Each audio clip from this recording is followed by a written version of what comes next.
संतोष मगर official या आपल्या YouTube चॅनलमध्ये स्वागत आहे. चॅनलला सबस्क्राईब केलं नसेल तर सबस्क्राईब करायला विसरू नका. शिक्षक भरती व शैक्षणिक घडामोडी संदर्भातल्या लेटेस्ट अपडेट्स आपण या चॅनलला पाहतो. जर तुम्ही फेसबुकवरती हा व्हिडिओ पाहत असाल तर फेसबुकला फॉलो करायला विसरू नका.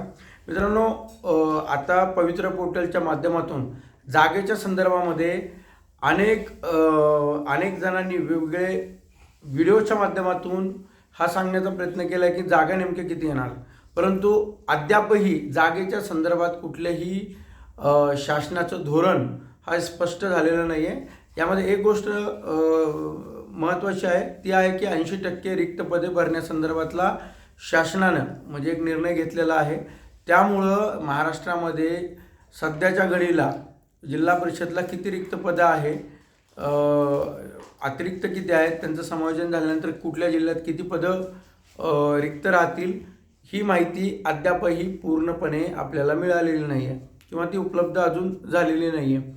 तर याचं कारण असं आहे की आता मेपर्यंत माननीय ग्रामविकास मंत्र्यांनी काय सांगितलं की मेपर्यंत जिल्हा बदली जे आहेत, आंतरजिल्हा बदली आणि जिल्हा अंतर्गत बदल्या ह्या मेपर्यंत त्या ठिकाणी पूर्ण होतील.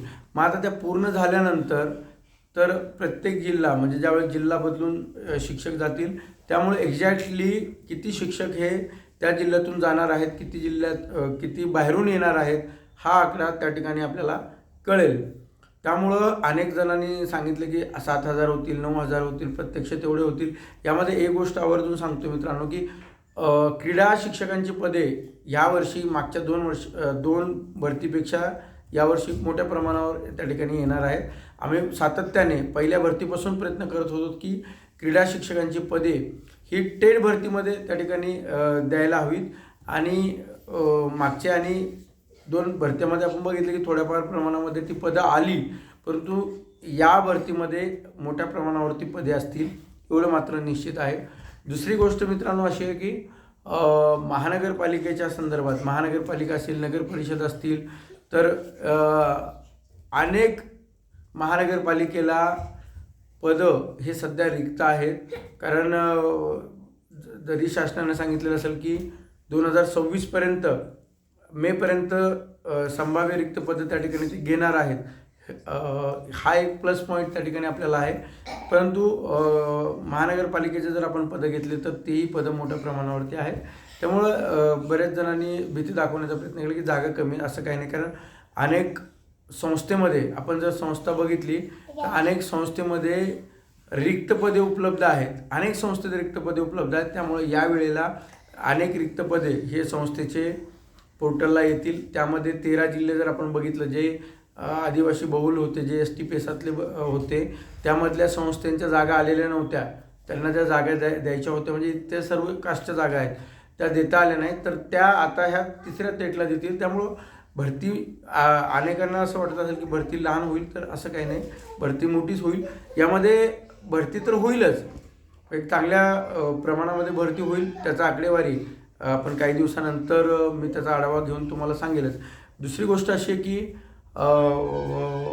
आता हे पदं वाढवायचे कसे, तर 23 जून 2017चा एक GR आहे बघा, त्यामध्ये स्थानिक स्वराज्य संस्थेचे असतील, जिल्हा परिषद, कटक मंडळे, त्यानंतर छावणी, म्हणजे छावणीचा सुद्धा त्याच्यामध्ये उल्लेख केलेला आहे. परंतु दुर्दैवी गोष्ट अशी आहे की छावणीची एकसुद्धा जागा आजपर्यंत महाराष्ट्रामध्ये आलेली नाही, एकसुद्धा जागा त्या ठिकाणी आलेली नाही आहे.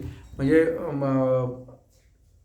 छत्रपती संभाजीनगरमधले असू द्या किंवा पुण्याचा एक विषय असा आहे मित्रांनो की 2005मध्ये पदभरती केलेली होती. 2005पासून एकही शिक्षकांचं पद त्यांनी परमनंट भरलेलं नाही आहे, तर कंत्राटी बेसिसवरती ते शिक्षकांची पदे भरत आलेली आहेत. आत्तापर्यंत 200 जवळपास पदे ही छावणीमध्ये कंत्राटी बेसवरती काम करत आहे. त्या ठिकाणी ते एखाद्या कंपनी असेल, मॅनपॉवर असेल, एखादी कंपनी ज्यांच्याकडे मॅनपॉवर आहे त्यांना ते कामं दिल्या जातात. आणि असे गेल्या 15-20 वर्षापासून ही पदं भरलेली नाहीत. आपल्याकडे काही तिथे काम करणारे मित्र आहेत की जे 15-20 वर्षापासून 15,000 ते 20,000 पगारावरती काम करत आहेत गेल्या 2005च्या नंतर. तर त्यांची जाहिरात जर आपण बघितली तर त्या जाहिरातीमध्ये TETचा सुद्धा कुठं उल्लेख नाही. आपण बघितलं की माननीय सुप्रीम कोर्टाने सांगितलं की TET ही सर्वांना कंपल्सरी आहे.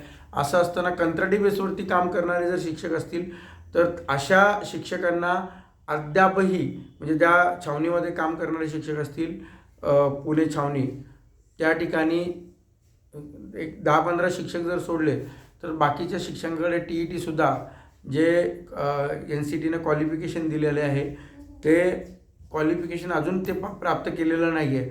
त्यामुळं अशा जे जागा आहेत, 200 जवळपास जागा आहेत, पुणेमध्ये तुम्ही त्या ठिकाणी शिकू शकतात, पुणेमध्ये राहू शकतात किंवा शहरामध्ये ह्या जागा आहेत. अशा पद्धतीनं बाकीचे जे काही छावणी असतील, संभाजीनगर वगैरे असेल, नगर असेल, तर या ठिकाणीसुद्धा पदं ही भरले गेलेली नाही आहेत. त्यामुळं जर इथे प्रयत्न केला आणि त्याच्यामध्ये उल्लेख आहे की छावणीमधून जे छावणीच्या ज्या जागा आहेत त्या छावणीच्या जागा त्या ठिकाणी म्हणजे भरल्या जावात. कुठल्या तर पवित्र पोर्टलच्या माध्यमातून त्या जागा भरल्या जावात, असं त्या 23 जून 2017च्या GRमध्ये आहे.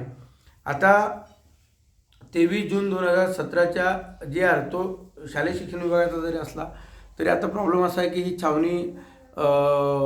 छावणीचं नियंत्रण हे शिक्षण विभागाकडे नसल्यामुळं कदाचित ते त्या ठिकाणी जागा भरत नसतील. परंतु पाठपुरावा जर केला तर 100% ह्याही जागा त्या ठिकाणी भरल्या जातील.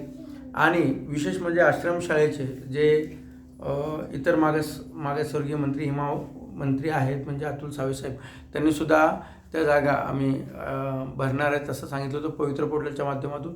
त्यासुद्धा मला वाटतं काहीतरी 500 ते 1000च्या आसपास जागा आहेत, त्यासुद्धा जागा पवित्राला येऊ शकतात. त्यामुळं मित्रांनो, जसं पुणे छावणी जे आहेत त्या छावणीमध्ये तुम्ही पाठपुरावा सुरू करा. आश्रमशाळेचा पाठपुरावा सावेसाहेबांकडे करायला लागलेस तर मी त्यांच्याशी बोलून त्या जागा देण्यासाठी विनंती करतो. त्यांच्यासोबत माझा पर्सनली कॉन्टॅक्ट असल्याकारणाने. आणि बाकी ठिकाणी समाज कल्याण असेल, याही ठिकाणी जर तुम्ही प्रयत्न केले तर ह्या जागा येतील. परंतु आता आपण उठलं की सुटलं जिल्हा परिषदला निवेदन देतो, मंत्र्यांना निवेदन देतो की जागा भरा, एवढ्या भरा, तेवढ्या भरा. जागा भरू द्या, ते ज्या जागा भरायच्या झडपीच्या त्या जागा भरणार, संस्थेच्या ज्या भरायच्या त्या भरणार. परंतु अशा ज्या जागा तुम्ही तिथे प्रयत्न करू शकता आणि जागा वाढवू शकता, परंतु असा प्रयत्न कोणी करताना मला दिसत नाही किंवा असा प्रयत्न होताना मला दिसत नाही आहे. तो फक्त कुठेतरी निवेदन द्यायचं आणि आम्ही काम करतो असं दाखवायचं, अशा पद्धतीचं काम सुरू आहे. त्यामुळं व्यवस्थित जर तुम्ही यामध्ये काम केलं तर अनेक जागा या पवित्र पोर्टलला 3ऱ्या टेटला त्या ठिकाणी येतील, एवढंच या ठिकाणी सांगतो. आणि शिक्षक भरती संदर्भातली सगळ्यात विश्वसनीय माहिती आणि अपडेट्स तुम्हाला याच चॅनलला त्या ठिकाणी मिळतील. त्यामुळं चॅनलला सबस्क्राईब करायला विसरू नका. धन्यवाद.